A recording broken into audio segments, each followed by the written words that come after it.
Hello friends, welcome back to my channel village girl G cooking. আমার video যারা নতুন দেখছেন তারা প্লিজ আমার চ্যানেলটি সাবস্ক্রাইব করে অল নোটিফিকেশনটা অন করে রাখবেন পরবর্তী ভিডিওর আপডেট পাওয়ার জন্য।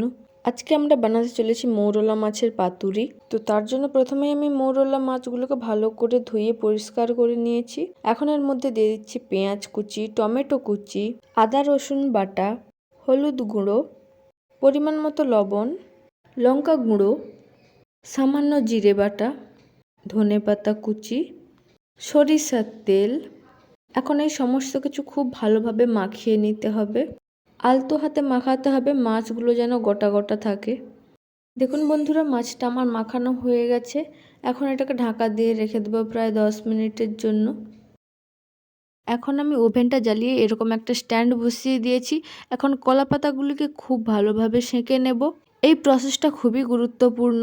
এটা করলে পাতুরিটা ফোল্ডিংয়ের সময় আমাদের আর কোনো অসুবিধা হবে না, পাতাটা ছিঁড়ে যাওয়ারও কোনো ভয় থাকবে না। এখন আমি এই কলা পাতার ওপরে সামান্য তেল মাখিয়ে দিচ্ছি। তেলটা মাখানো হয়ে গেলে আগে থেকে মেখে রাখা মৌরলা মাছগুলো দিয়ে দেব।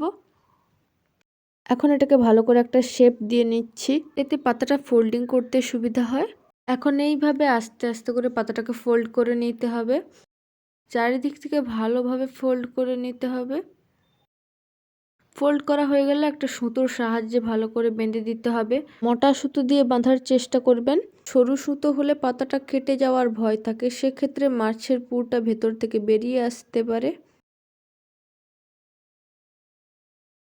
এখন একটা কড়াইতে জল দিয়ে স্ট্যান্ড বসিয়ে দিয়েছি, এর উপরে এই পাতাটাকে আস্তে আস্তে বসিয়ে দেব।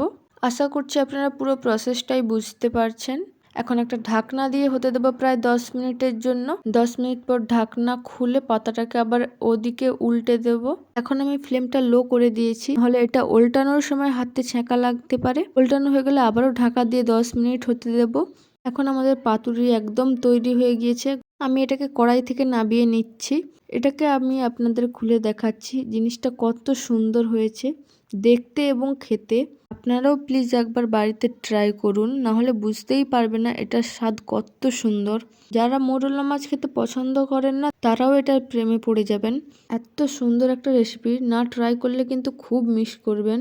গরম গরম ভাতের সাথে পরিবেশন করুন, এটা জাস্ট অতুলনীয়। না খেলে বিশ্বাসই করতে পারবেন না। তাহলে বন্ধুরা, আজকে এখান পর্যন্তই। ফিরে আসছি অন্য কোনো রেসিপি নিয়ে। ততক্ষণ পর্যন্ত চ্যানেলটি সাবস্ক্রাইব করে পাশে থাকবেন।